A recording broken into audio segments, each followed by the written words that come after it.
Despite the grave topic of mental illness, sickness unto death is a sea of red flags. Artist Takahiro Seguchi and writer Hikaru Asada tell the problematic story of Kazuma, a college freshman and future psychiatrist, and mentally ill Emiru. Flag number 1. This is a romance. The 2010 manga published in Young Animal starts out with Kazuma, already a psychiatrist and professor to boot, confessing to a student that his first client was his greatest love.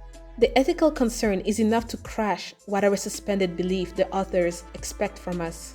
Kazuma's admiration of Emiru's figure is just as uncomfortable. Her feeble physique is romanticized. Tragic romance or not, there is no need to glamorize unhealthy physical conditions.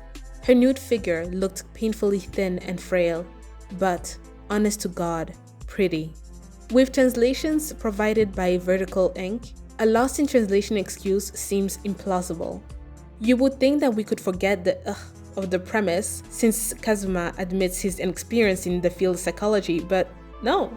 On one page, he acknowledges the devastating effects his therapy could have on Emiru, but on the next, he is disregarding that very fact. The excuses Asada gives as the plot advances are not only wanting, but also illogical. In fact, the second and final volume of this manga shows exactly how damaging therapy from an untrained and uneducated individual can be. This disregard for the reality of the mentally ill is only compounded by the occasional panty shot. The upskirt shots reduce the manga's depth to the likes of To Love Ru. Did Seguchi think the serious themes of this manga were too boring without a little fan service?